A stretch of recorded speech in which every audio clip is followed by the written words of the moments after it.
Assalamualaikum warahmatullahi wabarakatuh. Perkenalkan, kami dari kelompok Andrea Hirata, dan pada kesempatan kali ini kami akan mempresentasikan tentang teks cerita inspiratif. Sebelumnya, nama saya Nur Fawaidah, dan berikut ini adalah teman-teman saya.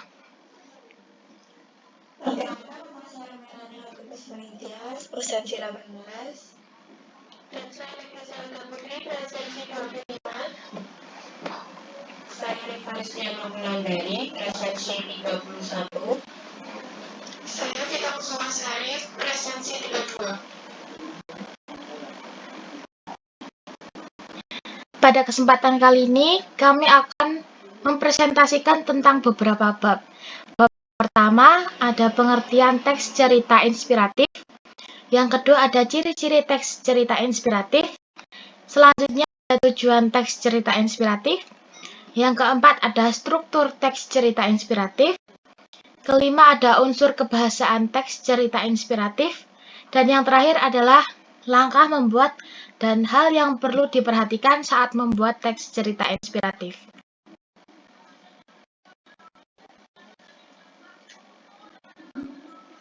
Oke, jadi yang pertama kita akan mengenal dulu pengertian teks cerita inspiratif. Menurut kalian, apa sih cerita inspiratif itu? Untuk mengetahui jawabannya, mari kita simak penjelasannya berikut ini.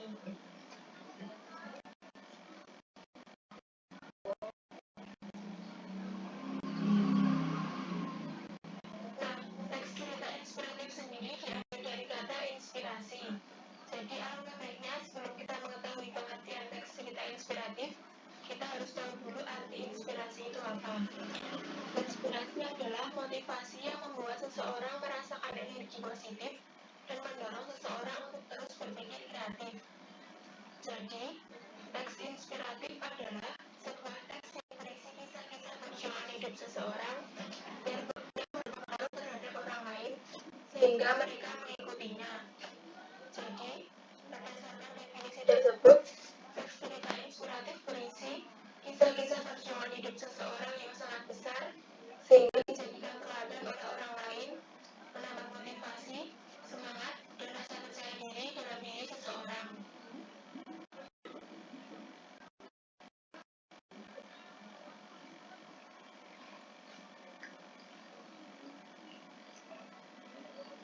Yang kedua adalah ciri-ciri teks cerita inspiratif. Apa saja sih ciri-ciri teks cerita inspiratif itu?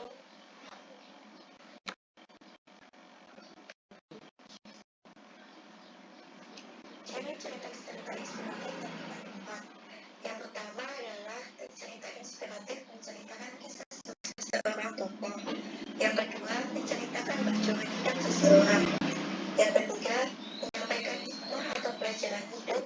Yang keempat, menjelaskan kisah hidup tokoh dan hikmah yang diambil dari kisahnya.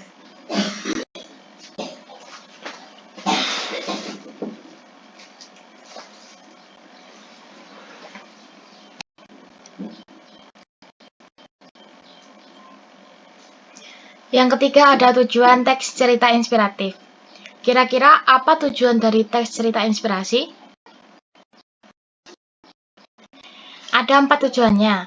Yang pertama, menceritakan kisah perjuangan hidup seseorang. Yang kedua, menyampaikan pesan tersirat atau tersurat. Selanjutnya adalah menggugah semangat orang lain. Dan yang keempat ada mengembangkan imajinasi pembaca.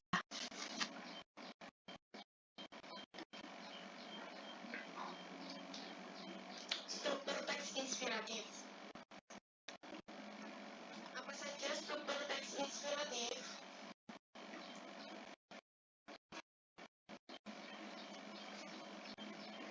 Struktur teks inspiratif ada 4. Yang pertama, orientasi atau pengenalan tokoh. Yang kedua,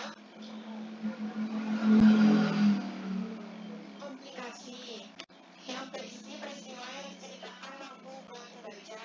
Yang ketiga, resolusi berisi peristiwa membuat tokoh sadar akan kebaikan dan masalah cerita yang sudah selesai. Yang terakhir, ada coda bagian akhir cerita yang berisi seruan dan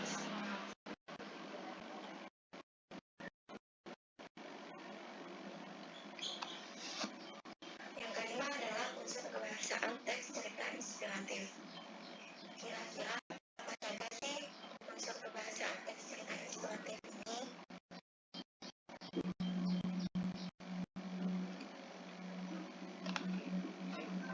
Yang pertama adalah menggunakan kalimat definisi, kalimat tunggal, dan kalimat majemuk. Kalimat definisi adalah kalimat yang menjelaskan gambaran umum tentang satu hal. Biasanya ditandai dengan kata adalah, merupakan, yaitu. Kalimat tunggal adalah kalimat yang terdiri atas kalimat. Kalimat yang dari SP atau SPO, SPK, atau SPOK dinamakan satu pola. Kalimat majemuk adalah kalimat yang terdiri atas dua atau lebih pola kalimat. Yang kedua adalah terdapat konjungsi menanda utama. Biasanya ditandai oleh kata lalu, kemudian, ketika, akhirnya, selanjutnya. Yang ketiga adalah terdapat kata benda, keterangan, kata ganti, kata sifat, dan lain-lain. Kata benda atau benda adalah kata yang menyatakan nama dari seorang, tempat, atau semua benda dan skala yang digunakan. Kata benda dapat dibagi menjadi dua. Kata benda modern untuk benda yang dapat dikenal dengan panca indera, serta kata benda abstrak untuk benda yang menyatakan hal yang dapat dikenal dengan pikiran. Kata keterangan atau kata ganti adalah kelas kata yang memberikan keterangan kepada kata lain, seperti verba, kata kerja, dan adjektiva, kata sifat. Kata ganti. Kata ganti orang bersifat tunggal maupun jamak. Contoh kata ganti orang ini seperti aku, kami, kamu, kalian, dia, mereka. Kata sifat adjektiva, yaitu kata yang dipakai untuk menjelaskan sifat atau kondisi suatu hal, baik pada makhluk hidup, benda mati, tempat, waktu, dan lain-lain. Yang keempat adalah menggunakan kata kerja transitif dan intransitif. Kata kerja transitif adalah kata kerja yang diikuti oleh objek dan dapat diubah ke bentuk pasif. Kata kerja intransitif adalah kata kerja yang tidak membutuhkan objek. Kata kerja intransitif tidak dapat diubah ke bentuk pasif. Yang kelima adalah menggunakan kata kiasan atau metafora. Metafora adalah majas atau gaya bahasa yang membandingkan sesuatu dengan yang lain secara langsung. Contohnya, tikus berdasi itu sedang menjalani sidang etika. Si jago merah membakar habis rumput di pasir itu. Metafora digunakan dalam teks narasi dengan tujuan untuk menambah atau memperbarui cerita lebih menarik.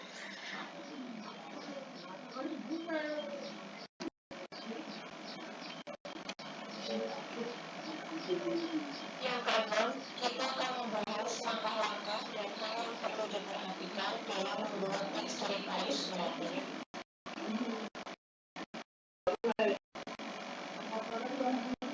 Apa saja langkah-langkah dalam membuat teks cerita inspiratif? Langkah-langkah dalam membuat teks cerita inspiratif ada 5. Langkah yang pertama, menentukan tema yang akan disampaikan.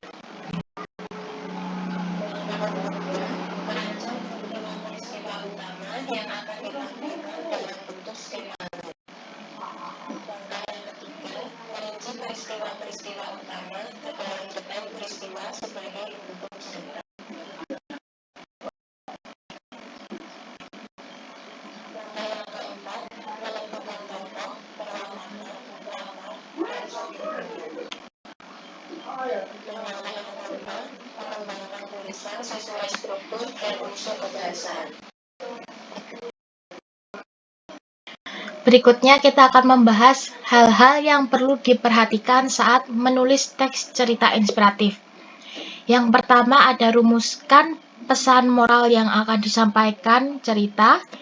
2. Gunakan bahasa yang mudah dipahami. Ketiga, tentukan karakter tokoh yang menginspirasi pembaca. Dan yang terakhir adalah libatkan emosi yang tidak berlebihan.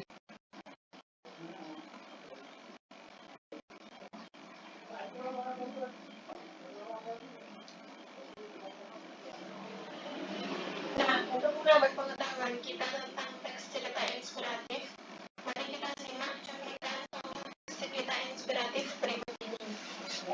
Hikmah sepatu bolong Santi.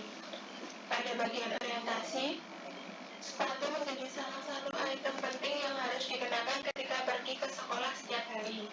Seragam yang rapi dan sepatu mengkilat adalah hal yang bisa aku banggakan sejak dulu.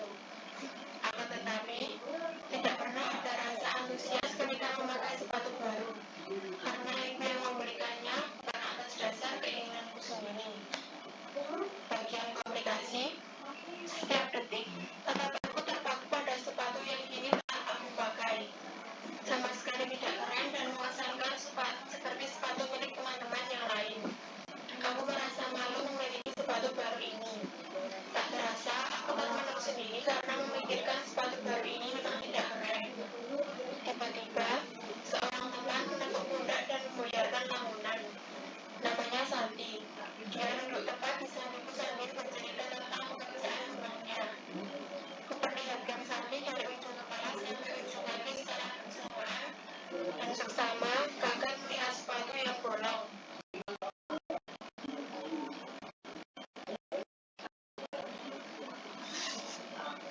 Bagian resolusi, secara spontan aku bertanya soal sepatunya.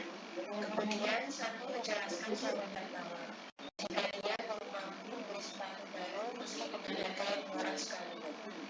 Bagian konten, setelah kejadian ini, aku merasa menjadi orang beruntung karena memakai sepatu baru ke sekolah. Sedangkan orang lain bahkan belum mampu membeli sepatu baru meskipun sudah rusak dan bolong di beberapa bagian.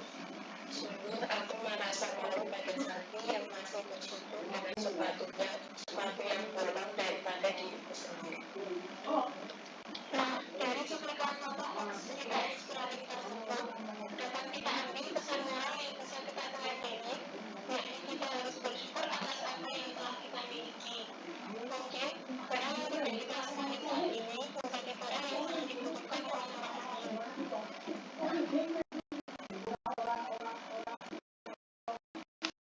Mungkin hanya itu yang bisa kami sampaikan. Banyak salah saya mohon maaf. Wassalamualaikum warahmatullahi wabarakatuh.